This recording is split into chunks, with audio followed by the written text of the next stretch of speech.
Bienvenidos a Living Stones Fasting Day, un espacio para conectarnos y crecer en la palabra de Dios. Muy buenas tardes, mi gente. En el día de hoy, creo que lo que Dios ha puesto en mi corazón para culminar este día de ayuno es la siguiente enseñanza. Y ha sido titulada ¿Lo reconoces? Así que, por favor, vayamos al libro de Mateo, capítulo 5, versículos del 1 al 3. Este capítulo relata una de las enseñanzas más reconocidas y admiradas de Jesús. Pero hoy solo nos vamos a enfocar en los 3 primeros versículos. Para esta píldora que he traído hoy, quiero que leamos 3 diferentes versiones, como para tener un entendimiento más amplio de lo que tal vez Jesús aquí quería enseñarnos. Entonces, la primera versión que dijéramos que viéramos o leyéramos es la Reina Valera 1960. Y dice así, el Sermón del Monte, las Bienaventuranzas. Viendo la multitud, subió al monte, y sentándose, vinieron a él sus discípulos. Y abriendo su boca, les enseñaba, diciendo, Bienaventurados los pobres en espíritu, porque de ellos es el reino de los cielos. Nueva traducción viviente, las bienaventuranzas.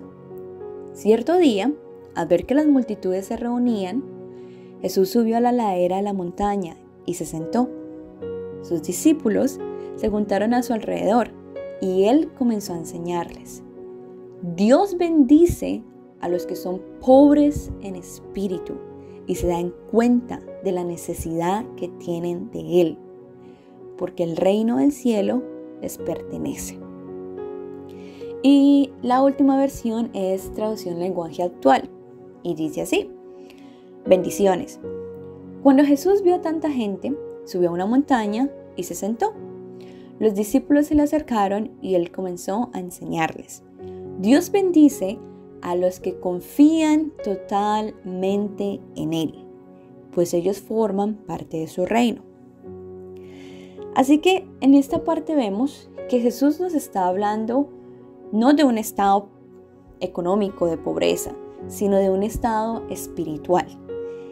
Y ese estado espiritual se hace referencia a la condición o a la disposición de una persona por Dios. Recordemos que Jesús acá les está hablando a sus seguidores, un grupo de personas que han dejado todo y están mostrando una actitud receptiva a las enseñanzas de Jesús. Aquí vemos al maestro sentándose y tomando el tiempo para decidir, ok, les voy a enseñar algo.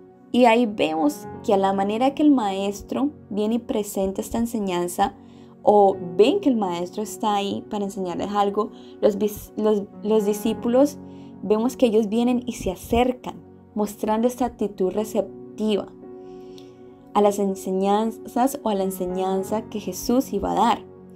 Y cuando Jesús viene y les dice que a los pobres en espíritu, o como le dice la Nueva Traducción Viviente, aquellos que se dan cuenta de la necesidad que tienen de Él, o a los que confían totalmente, como dice la traducción lenguaje actual, vemos que Jesús no solamente les está dando un mensaje esperanzador, como al reiterarles, y después dice, pues ellos forman parte de su reino, y en esto Jesús de cierta manera les reitera, sí, ustedes hacen parte de mi combo, ustedes hacen parte del reino de los cielos de Dios. Pero además de ser un mensaje esperanzador a este grupo de gente que ha dejado todo y ha venido y tenido esa actitud para escuchar de sus enseñanzas, también se vuelve un mensaje confrontador para nosotros, ahora que lo leemos.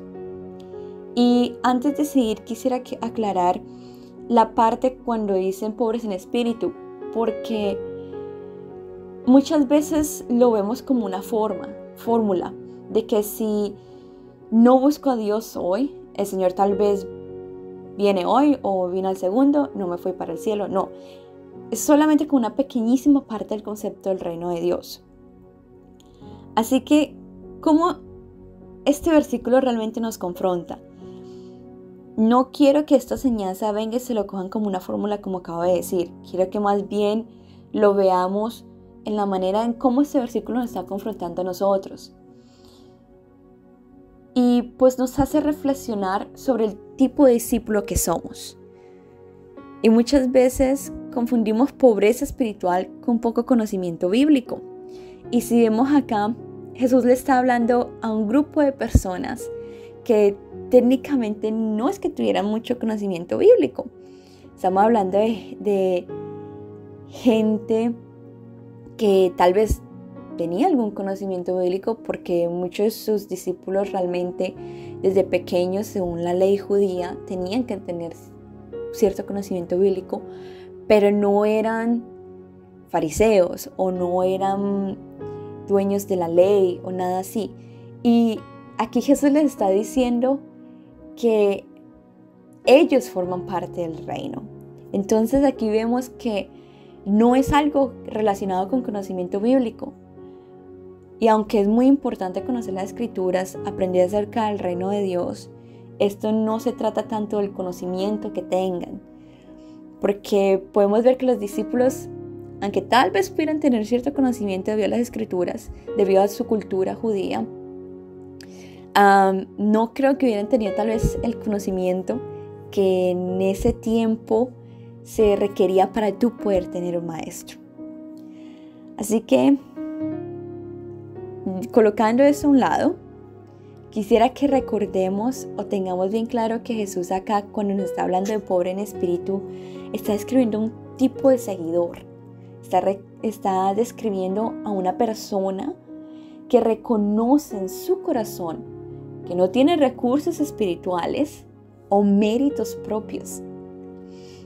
Y en esto quisiera recordar Juan 15:5, que dice que aparte de Jesús no hay nada, no se tiene nada y no se puede hacer nada.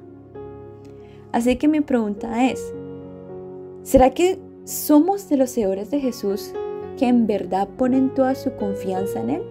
Como nos dice o como nos traduce la versión lenguaje actual, que Dios bendice a los que confían totalmente en Él. ¿Será que lo estamos reconociendo como esa única fuente de seguridad y felicidad? En como vemos al principio que dice bienaventurados, benditos, en otras palabras, feliz aquel que tiene a Jesús como su fuente de seguridad, tiene a Jesús como su fuente de confianza y felicidad. ¿O qué tipo de fuente de seguridad y felicidad estamos teniendo? Y en esto quisiera que entendiéramos o quisiera que reflexionáramos si en verdad somos lo que dice Jesús acá, bendito o feliz aquel que confía totalmente en Él. Así que quiero que oremos. Vamos a orar y vamos a recordar estas preguntas. Y preguntémonos al mismo tiempo nosotros mismos. ¿Será que Jesús es nuestra fuente de seguridad y felicidad? ¿Será que estamos poniendo nuestra confianza totalmente en Él? ¿O será nuestra fuente de seguridad y felicidad? ... Otra cosa. Así que vamos a orar para terminar este tiempo. Jesús, mil gracias por tu inmensa y maravillosa sabiduría.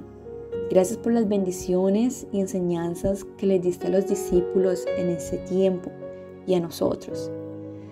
Gracias porque en cada una de tus enseñanzas, especialmente en estas, vemos que tu reino está compuesto de gente que reconoce su necesidad completa de ti. Ayúdanos, Santo Espíritu de Dios, a confiar totalmente en el Padre y a reconocer en nuestro ser que tú eres nuestra fuente de seguridad y felicidad, que lejos de ti, Jesús, no hay nada, no se tiene nada y no se puede hacer nada. En tu santo nombre, oh Cristo. Amén. Este fue Fasting Day. Gracias por escucharnos. Dios los bendiga.